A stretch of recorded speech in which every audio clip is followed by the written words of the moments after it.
दोस्तों आप सभी का स्वागत है आज की इस वीडियो में। और आज की वीडियो खास होने वाली है भारतीय प्रागैतिहासिक चित्रकला, इंडियन प्री हिस्टोरिक पेंटिंग के ऊपर।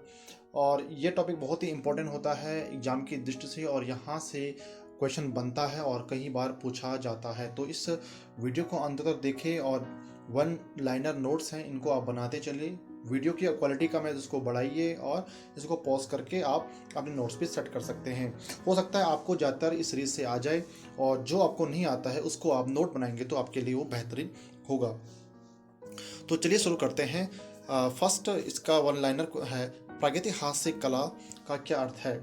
प्रागैतिहासिक कला का अर्थ है ऐतिहासिक काल से पूर्व की कला, ऐसी कला जिसको कोई भी नहीं पढ़ सकता, ना इसकी कोई लिपि होती है और न ही इसके विषय में कोई जानकारी होती है, वो भी प्रमाणिक और वैज्ञानिक सिद्धांत के आधार पर। इसको कहीं से भी प्रूफ नहीं कर सकते ये इस काल का है और इसमें क्या ये कह रहा है। ये एक चित्रात्मक लिपि होती है, चित्रों के माध्यम से ही ये अपने दैनिक जीवन को बताते हैं आदिमानव। तो इस कैटेगरी में हम रखते हैं ऐसे चित्र जिनको हम न तो जानते हैं, न तो इसकी तिथि हमें पता होती है, न ही इसकी कोई लिपि हमें मालूम पड़ती है, न ही ये समझने में उतने आसान होते हैं और इसका कोई कालक्रम निर्धारित नहीं कर सकते। तो इसको हम प्रागैतिहासिक कला कहते हैं। और रही ऐतिहासिक कला के बाद तो इसके बारे में हमें साक्ष्य प्रमाण मिलता है, तो इसको हम प्रूफ कर सकते हैं, इसको नहीं कर सकते प्रागैतिहासिक को। जैसे आपके सामने है भीम बेटिका का है एक चित्र आप देख रहे हैं, इसमें मध्य प्रदेश का है और काफ़ी शानदार चित्र है। आदिमानव ने जो चित्र बनाए हैं ज़्यादातर वो शिकार पे, पशु पे और जो उसके इर्द गिर्द जो वातावरण होता है उसके ऊपर उसने शिलाओं पे चित्र बनाए हैं। भारतवर्ष में प्रागैतिहासिक चित्रों की सर्वप्रथम खोज किस क्षेत्र में हुई? मिर्जापुर में। भारत में प्रागैतिहासिक चित्रों की खोज का श्रेय किसको जाता है? अंग्रेजों को जाता है। भारतवर्ष में प्रागैतिहासिक शैल चित्रों को खोज सर्वप्रथम किसने और कब की? ये खोज हुई आर्चवाल कार्लाइल ने 1880 में और उसके बाद काकबर ने 1883 में की। भारतीय चित्रकला का इतिहास 7000 वर्ष पूर्व का है और आदिकाल की चित्रकला कब से कब मानी जाती है? ये मानी जाती है 30,000 ईस्वी पूर्व से 5000 ईस्वी पूर्व तक। प्री हिस्टोरिक इंडिया नामक पुस्तक लिखी है स्टुअर्ट बिगार्ड, जो कि ब्रिटिश पुरातत्विक है। तो आगे देखते हैं इसमें क्या है। प्राचीनतम मानव सभ्यता के अवशेष मिले हैं, ये जेरिको से मिले हैं। भारत में मानव का सर्वप्रथम साक्ष्य कहाँ मिलता है? नर्मदा नदी घाटी मध्य प्रदेश के हथनोर नामक स्थल से। भारत में पाषाणकालीन सभ्यता की खोज का कार्य किसने किया? भारतीय पुरातत्व सर्वेक्षण विभाग के विद्वान रॉबर्ट ब्रसफुट ने किया। प्रागैतिहासिक चित्रकला के अध्ययन की सुविधा की दृष्टि से हम 3 भागों में बांटते हैं। पहला पूर्व पाषाण काल मैग्लिथिक एज, और मध्य पाषाण काल मेसोलिथिक एज, और नव पाषाण काल या उत्तर पाषाण काल। इसमें आप बताना चाहूँगा, इसमें कभी कभी आपका ये इंग्लिश वर्जन दिया जाएगा मैग्लिथिक एज या मेसोलिथिक एज या नियोलिथिक एज, तो आप इसको जरूर ध्यान रखिए। हिंदी के साथ साथ आपको इंग्लिश का भी ध्यान रखना है।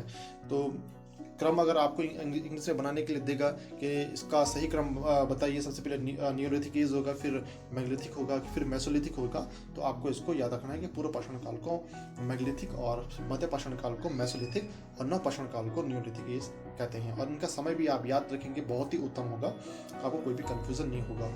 अगर हम बात करें और यदि हम अगर पूर्व पाषाण काल की बात करें मैग्लिथिक एज की, तो पूर्व पाषाण युगीन मानव प्राकृतिक निर्मित गुफाओं में रहता था और मानव सर्वप्रथम धरती पर प्लाइस्टोसिन अत्यंत नूतन युग के आरंभ में अफ्रीका में वो आके बसा था। अभी हाल ही में महाराष्ट्र के बोरी नामक स्थान पर खुदाई में मिले अवशेषों के आधार पर मानव का अस्तित्व 14 लाख वर्ष पहले का है। याद रखिए, अभी हाल ही में महाराष्ट्र के बोरी नामक स्थान पर क्वेश्चन आ सकता है अभी हाल ही में, तो कहाँ पे है? महाराष्ट्र के बोरी नामक स्थान पर। अब नेक्स्ट चलते हैं। पूर्व पाषाण युग के गोल पत्थरों से निर्मित प्रस्तर के उपकरण अधिकांशतः सोहन नदी घाटी वर्तमान पाकिस्तान में मिलते हैं।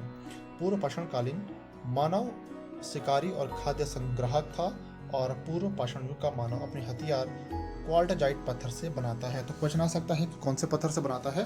तो याद रखिए क्वार्टजाइट पत्थर से बनाता है। पूर्व पाषाण युगीन मानवों ने प्रमुख औजारों एवं हथियार थे हैंड एक्स और क्लीवर और स्क्रेपर। निम्नलिखित में से पूर्व पाषाण युगीन मानवों के प्रमुख औजार थे, ऐसा आ सकता है, तो आपको सही विकल्प का चुनाव करना है। पूर्व पाषाण युगीन मातृ देवी की हड्डी से निर्मित प्रतिमा बेलन घाटी से प्राप्त होती है। और भारत में पूर्व पाषाणकालीन प्रस्तर उपकरणों की खोज रॉबर्ट ब्रसफुट ने 1863 ईस्वी में मद्रास के निकट पल्लवरम में किया है। तो यहाँ से दो क्वेश्चन बन सकते हैं कि सबसे पहले पूर्व पाषाणकालीन प्रस्तर के उपकरण की खोज किस सन में हुई, 1863, और दूसरा कहाँ हुई, तो ये अलग अलग पूछ सकता है। तो पल्लवरम याद रखिए और तिथि याद रखिए। पूर्व पाषाण युग का मानव दक्षिण भारत में कहाँ निवास करता था? ये अंगोला, चिंगलेपुर तथा कुडापा में निवास करता है। क्वेश्चन बन सकता है कि निम्नलिखित में से पूर्व पाषाण युग का मानव दक्षिण भारत में कहाँ निवास नहीं करता था? तो 4 ऑप्शन होंगे और उसमें से आपको नहीं पे टिक करना है।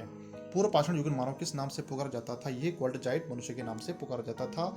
सर्वप्रथम आग का आविष्कार पूर्व पाषाण काल में ही हुआ है। तो आग से संबंधित क्वेश्चन पूछा जाता है।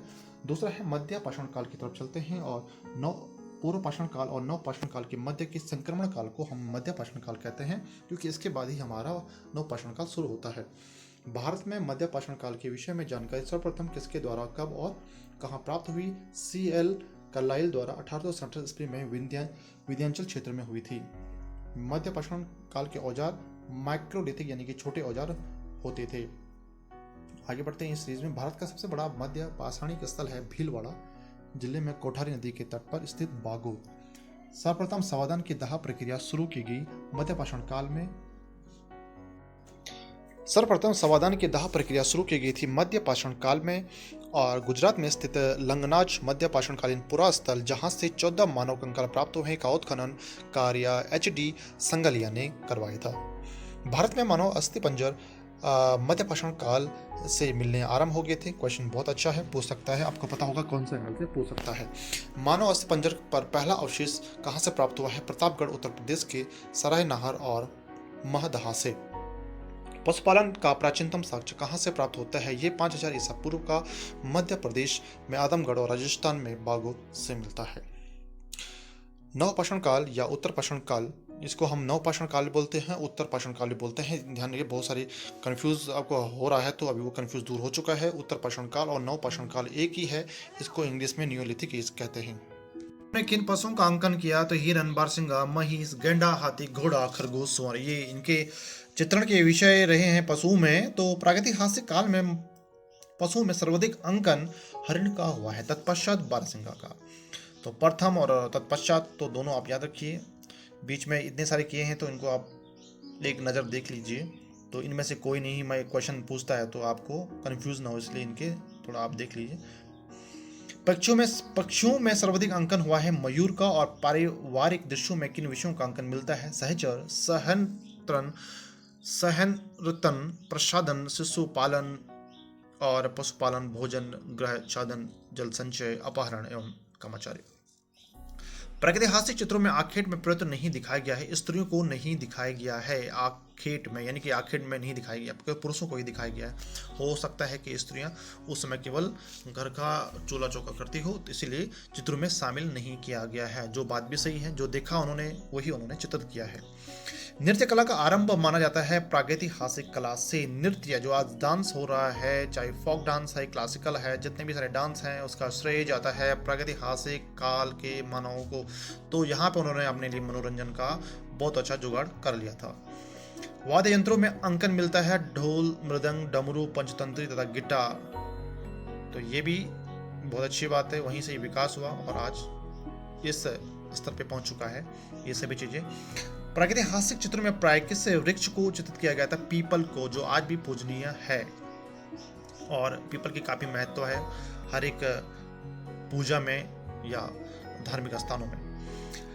सरीसृपों में किसका अंकन नहीं हुआ है? सर्प का नहीं हुआ है। प्रतीक के रूप में स्वास्तिक का अंकन सर्वप्रथम मिलता है प्रागैतिहासिक काल में मिलता है। स्वास्तिक, बिल्कुल स्वास्तिक बहुत ही इंपॉर्टेंट है, प्रतीक है और हर कोई मंगल कार्य के लिए हम स्वास्तिक बना देते हैं उसमें। तो ये शुरुआत हुई है प्रागैतिहासिक काल से। प्रागैतिहासिक काल में मानव, पशु, पक्षी की आकृतियों किस शैली की है? अलंकारिक लोक कला शैली की।